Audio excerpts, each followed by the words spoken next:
where your monarchy comes from, and where originally did the igueben people originate in Edo State, Nigeria? Yeah. Thank you very much. I am His Royal Highness Onojie Elojerial First JP, the onojie of igueben and igueben of Isanland. The name derives from the title I hold as the king of my community.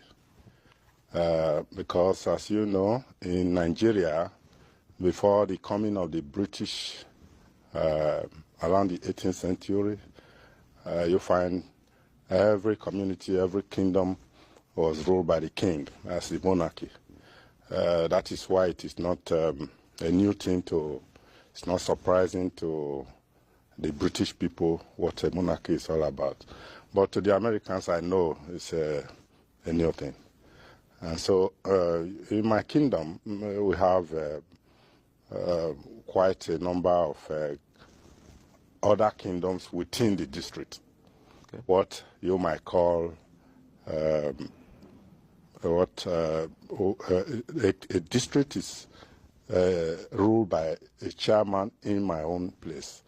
What you will refer to as a mayor here in the United States. Okay, so if I may, so the equivalent, just to help our American viewers understand, so the equivalent of a kingship in where you're from is equal to, say, a city that has a mayor. Thank you. So you would be considered the equivalent of a mayor, possibly, from where you're from? Not quite. Okay. Not quite, because within that city, you have other kingdoms. Okay. These kingdoms are quite independent, yet they are more or less, I am one amongst equal in the kingdom, because I stay with the mayor or the chairman, as the case may be. Therefore, we have many kingdoms within the district. I understand.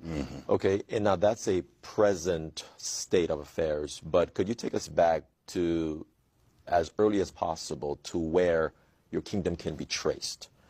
Yeah, essentially, Igueben Kingdom came into being around the 15th, 16 AD. Okay, 15, 16 AD. Yes, and the story is that the Benin Kingdom in that part of the world, saying Benin? In Benin Kingdom, okay. Edo State, present Edo State, okay. How this rule extended virtually most part of Nigeria. Okay. You know, and in those days, before the British came in, it was a matter of wars, intertribal wars. Okay. Therefore, the Benin Kingdom, from time to time, do engage in war of subjugation. Gotcha. You know, in an attempt to expand the kingdom, okay. Or repel any attempt to your invasion. Okay. Therefore, the warriors, from time to time, go on such missions. Okay. And it is in one of the expenditure that you had the name Ebe, the man Ebe, left Benin, leading other warriors to ward off some invaders. Okay. And they passed this particular spot of settlement, now known as Igueben. Okay. A year later, in 1516... Before we continue on, so just to recap the story, from the Benin Kingdom to repel the invasion, this man, Eben, he went through the area known as Igueben today. Yes. To repel who exactly?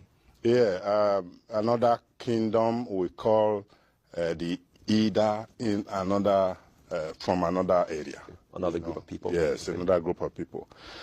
So he, being a warrior, was in charge of these other warriors that went after these invaders.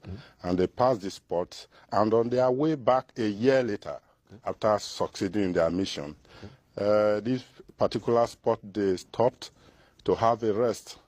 They discovered all the things that were thrown away, all the pieces of yam and so on had grown to become heavy yam that was in the ground. Yes, that means the place is very fertile and very good for them to settle. And they decided to send emissary. The igueben decided to send emissary back to the Oba. In those days, you have to take permission because that would be rebellious. To the Oba to say, oh, this place has been found to be so good, we want to remain here, settle here, and live here. And as usual, we take some items, some gifts to show the Oba that this is why we want to live here. Land. Okay. And we don't forget that in those days, there was this Obas of Benin in those days were very ruthless. Okay. So it is possible the igueben wanted a safe place, a safer place, and to have a leadership role, you know. I see. He decided to settle there and make the place a home. And that settlement of the 15th, 16th century has gradually grown from a hamlet, a little settlement, to a city we now have as igueben today. I see. Okay, so from 1516, from the original settlement, all the way to now, can you tell us just how the development has occurred to what does the people look like now? What kind of agriculture? Yes, it's a very, very interesting story. You have people who settled as warriors, as fighters those days, went into farming,